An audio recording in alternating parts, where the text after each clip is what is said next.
La plupart des entrepreneurs sur le web ne sont pas vraiment des entrepreneurs parce qu'ils créent des business et ils travaillent dans leur business au lieu de travailler sur leur business. Donc, ils finissent par devenir des employés de leur propre business qu'ils ont créé. Ce n'est pas parce que vous partagez sur les réseaux sociaux et que tout le monde sait que vous êtes un bon photographe ou un bon DJ ou alors que vous avez un très bon produit que vous êtes forcément un bon businessman et que vous avez de clients qui viennent tous les jours acheter vos produits. Donc en fait, vous pouvez avoir les compétences techniques qu'il faut, mais vous n'êtes pas rentable dans votre business. Et donc c'est ce qu'on va voir dans cette vidéo. Salut, ici Alban Degoué, entrepreneur sur le web depuis 2007 et vendeur en ligne depuis 2014 sur les plateformes comme Amazon, eBay et Etsy. Je suis aussi l'auteur du livre Gagner de l'argent en vendant en ligne que vous pouvez trouver dans la description. Je vous mets un lien dans la description où vous pouvez cliquer. Vous me dites seulement à quelle adresse je devais vous l'envoyer et je ferai le plaisir de vous l'envoyer à sa sortie officielle. Et dans cette vidéo, je vais vous donner mes 7 clés pour lancer un business rentable et surtout un business automatisé qui va vous faire des ventes tous les jours, 24 sur 24, 7 jours de la semaine et bien sûr toute l'année. Restez jusqu'à la fin parce que la 6e étape est la plus importante. Si vous faites toutes les autres étapes sans faire la 6e étape, vous aurez travaillé pour rien. Votre business n'aura fonctionné que pendant un certain temps et ça n'aura servi à rien d'avoir commencé à lancer un business en ligne. Et sans plus attendre, nous allons commencer par le premier principe qui est d'avoir l'esprit d'entrepreneur. Donc à mon avis, les qualités pour être un bon entrepreneur sont tellement diversifiées et ça dépend aussi de la personne en principe. Vous pouvez avoir des compétences déjà acquises que d'autres ont besoin d'apprendre pour pouvoir réussir en entrepreneuriat. Pendant ce temps, certains autres auront besoin de pouvoir maîtriser certaines compétences pour pouvoir réussir dans le business. Donc, selon moi, je vais vous citer quelques compétences et quelques qualités qu'un bon entrepreneur devrait avoir pour pouvoir développer son mindset. Dans un premier temps, nous allons citer l'éducation comme la première base pour avoir un esprit d'entrepreneur. Alors ici, je ne parle pas de l'éducation scolaire, même si c'est important, vous devez toujours quand même vous former pour avoir les compétences que nécessite votre domaine d'expertise. C'est-à-dire, si vous souhaitez par exemple lancer un business qui a besoin d'un marketing digital, vous devez vous former sur le marketing digital en joignant les groupes de mastermind des personnes qui font exactement la même chose et qui vous expliquent comment ils ont réussi à développer leur business avec leur propre marketing digital. Vous devez également suivre des vidéos de YouTube, des tutoriels qui sont dispensés sur YouTube gratuitement, mais aussi vous pouvez écouter des messages audio qui sont généralement distribués sous les formes de podcasts. Vous pouvez aller sur les plateformes comme iTunes ou alors Google Podcast. C'est un ami qui me l'a recommandé. Mais aussi, vous devez acheter des formations des personnes qui ont déjà réussi et qui vous expliquent pas à pas comment atteindre vos objectifs sans vraiment dépenser beaucoup d'argent, sans gaspiller de l'argent, en suivant les méthodes qu'ils ont appliquées pour pouvoir réussir. Et bien entendu, après l'éducation, parce que l'éducation seule ne suffit pas, vous avez besoin normalement de 20% d'éducation et ensuite de passer à l'action. Parce que si vous ne passez pas à l'action, vous ne saurez pas ce qui fonctionne pour vous. Vous n'aurez pas appris de vos erreurs pour pouvoir avancer. Et donc, il faut, après l'éducation, le passage à l'action qui nécessite non seulement de ne pas rester apprendre et d'avoir la connaissance qu'il faut, mais de mettre en pratique cette connaissance-là. Et quand vous mettez en pratique cette connaissance, il y a 2 choses que vous devez absolument faire. C'est de réduire la procrastination, c'est-à-dire de pouvoir toujours faire des actions nécessaires quand il le faut et de pouvoir être ensuite très discipliné. Si vous n'êtes pas discipliné, il sera très difficile pour vous de réussir en entrepreneuriat. Dans le passage à l'action, il vous faut du courage parce que certaines actions vont vous demander d'être décisif et de pouvoir avoir beaucoup de courage. Pour moi, il a été très difficile de pouvoir, par exemple, utiliser la publicité payante parce que je me disais que je vais dépenser de l'argent et je ne suis pas sûr des résultats. Donc, on revient encore sur le premier point qui est de s'éduquer d'abord et ensuite de passer à l'action. Et enfin, pour avoir un esprit d'entrepreneur qui réussit, il faut avoir de l'ambition. Ce que j'appelle ici par ambition, c'est beaucoup plus d'avoir une vision pour votre business. Il faut commencer petit et avoir l'esprit de pouvoir développer le business sur une durée déterminée. Vous devez être en mesure de savoir que vous commencez aujourd'hui et visualiser ce à quoi va ressembler votre entreprise dans les 5 prochaines années. Mais aussi, vous devez avoir de la détermination parce que vous aurez forcément à rencontrer des hauts et des bas dans votre business. Il y aura certainement des moments où ça ne va pas marcher et vous devez être déterminé à réussir et aussi avoir de l'endurance. Parce que si vous n'avez pas cette détermination et cette endurance, vous allez quitter rapidement et donc vous aurez un business qui va échouer avant les 5 prochaines années. Après avoir développé votre esprit d'entrepreneur, la deuxième étape pour lancer son business en ligne, c'est d'avoir la bonne idée. Pour lancer un business en ligne, il ne suffit pas seulement de penser à se faire de l'argent ou alors peut-être parce que votre employeur vous énerve, vous voulez absolument quitter votre job et lancer un business en ligne. Vous devez, dans un premier temps, penser à résoudre un problème. Alors ceci dit, ce n'est pas parce que votre voisin a lancé une boutique qui vend des t-shirts en ligne que c'est forcément une bonne idée de business. Vous devez savoir quelles sont les raisons qui le motivent, qui l'ont poussé à lancer ce business en ligne. Quel est le problème qu'il résout avec sa vente de t-shirts en ligne? Peut-être qu'il le fait pour une raison sociale.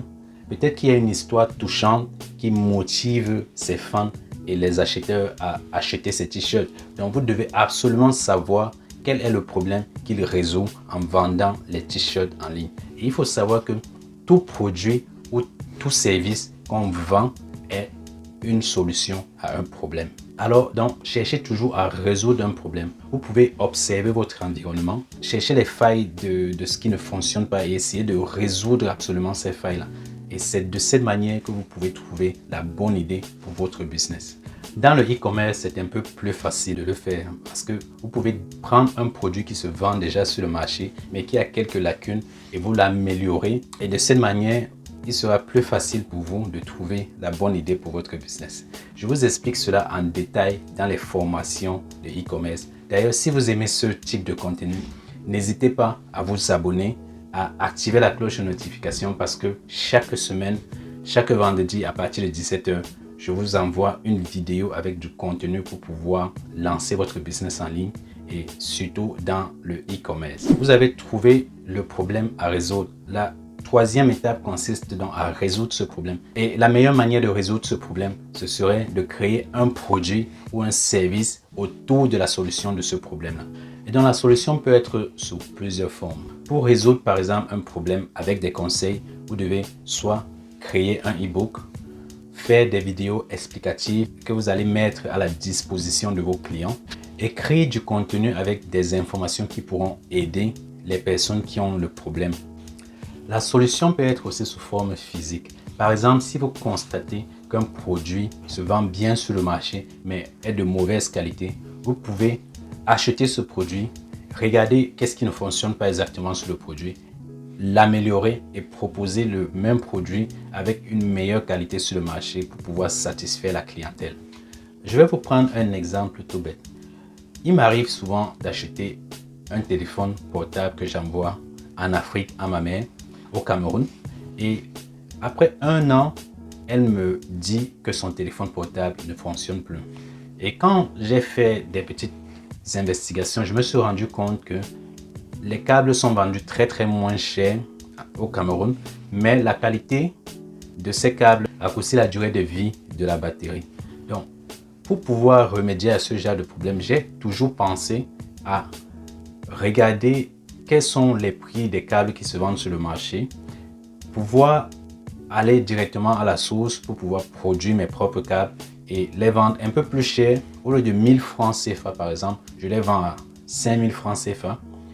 Certes, j'aurai une clientèle réduite, mais je pourrai satisfaire cette clientèle-là qui reviendra pas après 1 mois ou 6 mois, mais peut-être après 2 ans, ou alors va me recommander des personnes qui ont ce même problème et qui ont besoin d'avoir un câble de qualité. Vous êtes sans doute que créer le produit seul ne va pas suffire.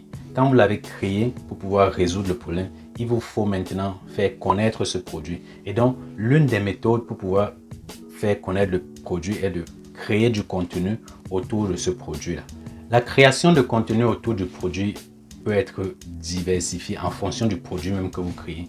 Mais si vous lancez un business en ligne, il vous faut absolument créer du contenu. Ça peut être faire des vidéos YouTube, un peu comme ce que je fais actuellement pour pouvoir connaître mes services en tant que consultant e-commerce.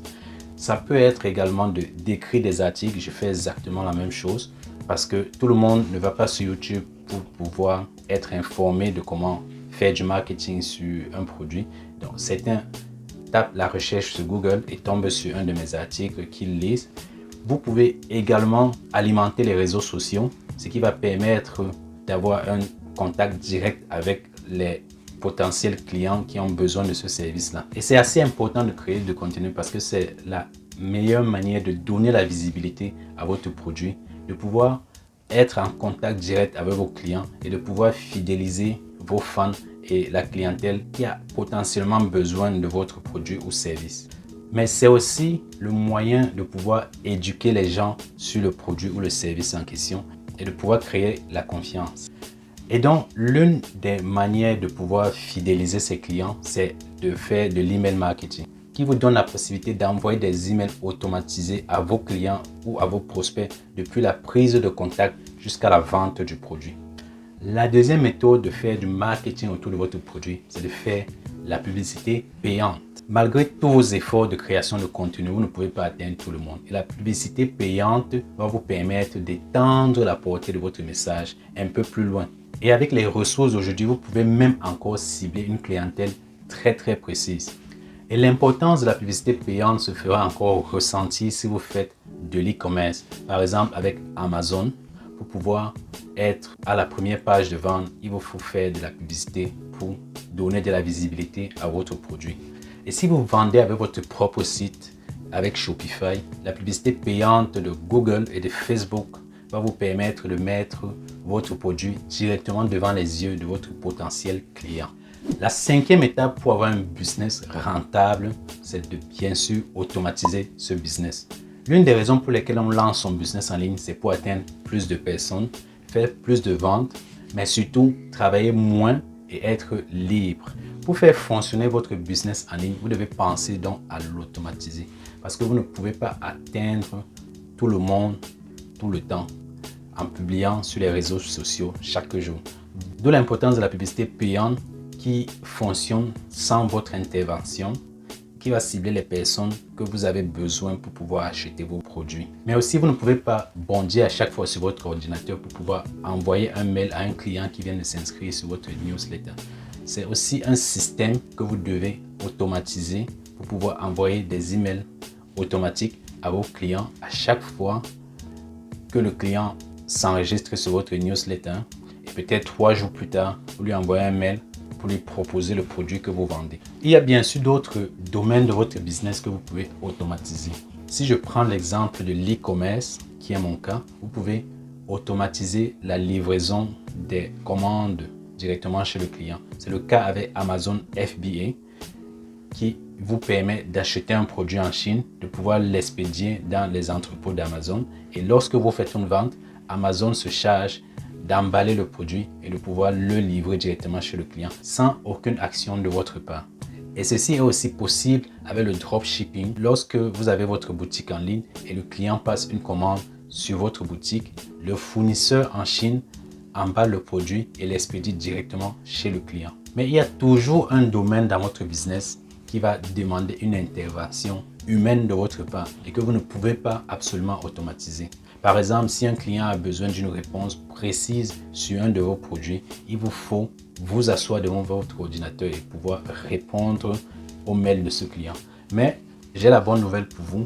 Vous pouvez également déléguer cette tâche à quelqu'un d'autre et c'est aussi une forme d'automatisation. Et il y a des personnes qui sont appelées des VA, Virtual Assistant, qui vous assistent sur certaines petites tâches de votre business. J'en parle en détail dans une de mes vidéos. Je vous mettrai le lien dans la description également pour que vous puissiez apprendre comment vous faire de l'argent en tant que Virtual Assistant. La sixième étape pour pouvoir réussir votre business en ligne et qui est pour moi la plus importante, c'est la création de votre entreprise légalement. Alors, je ne vous recommande pas dès le départ de créer votre entreprise, mais de pouvoir créer votre business. La différence se fait au niveau de l'investissement en temps et en argent. Alors, si vous avez de l'argent et que vous avez un bon business, je vous recommande d'abord de pouvoir mettre ce business en place matériellement avant de pouvoir le faire légalement. Ceci pour plusieurs raisons. Parce que si vous avez de l'argent à investir et que vous avez la bonne idée au bon moment, il est nécessaire pour vous de pouvoir faire des ventes et de pouvoir réaliser que ce projet va fonctionner.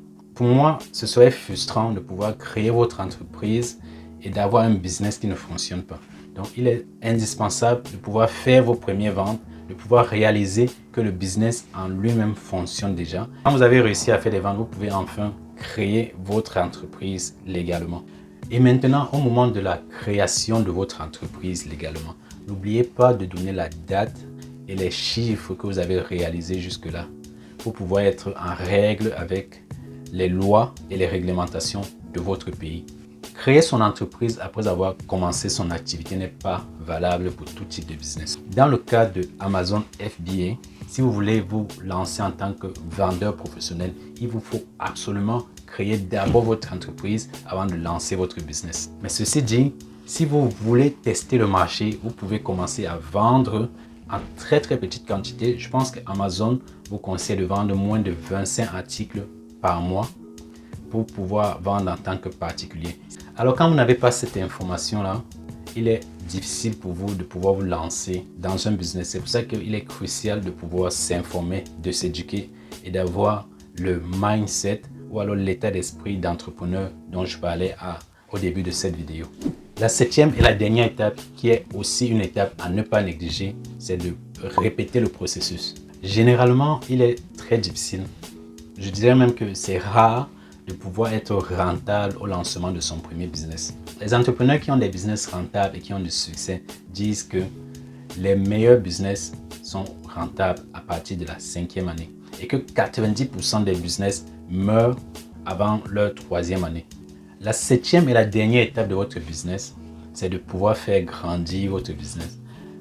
Quand vous maîtrisez les étapes comme le marketing et l'automatisation de votre business, il est plus facile pour vous de pouvoir en créer un autre sans doubler votre temps de travail. Et si possible, même vous pouvez explorer d'autres business parce que vous avez appris les compétences nécessaires pour être un entrepreneur à succès. Nous sommes arrivés à la fin de cette vidéo. Si vous avez apprécié le contenu, donnez un like et partagez sur les réseaux sociaux. N'oubliez pas de vous abonner et d'activer la cloche de notification pour recevoir d'autres vidéos. Et la question du jour, c'est de savoir, est-ce que vous êtes en train de lancer votre business? Si oui, à quelle étape êtes-vous? Dites-le moi dans les commentaires. Et si vous avez déjà un business qui fonctionne, quelle est l'étape que vous ne faites pas déjà? Est-ce que vous avez automatisé votre business? Est-ce que vous êtes bloqué au niveau du marketing? Si oui, dites-le moi également dans les commentaires. Je serai ravi d'apprendre un peu plus de vous. Et si vous n'avez pas encore lancé de business, qu'est-ce qui vous retient? Est-ce que c'est parce que vous n'avez pas l'esprit d'entrepreneuriat? Peut-être que vous n'êtes pas encore prêt, vous êtes étudiant. Peut-être que vous êtes maman ou papa au foyer et que vous avez beaucoup de charges. Alors dites-le moi dans les commentaires. Ce serait très intéressant de vous lire et de pouvoir débattre de votre situation actuelle. Quel est le type de business que vous aimeriez lancer? Est-ce la vente de l'information ou alors de l'e-commerce? Dites-le moi également dans les commentaires. Je suis Alban Degué, vendeur sur Amazon, consultant en e-commerce. Je vous remercie d'avoir regardé cette vidéo. Abonnez-vous et recevez ma prochaine publication vendredi prochain à partir de 17 h. Et surtout, on est ensemble.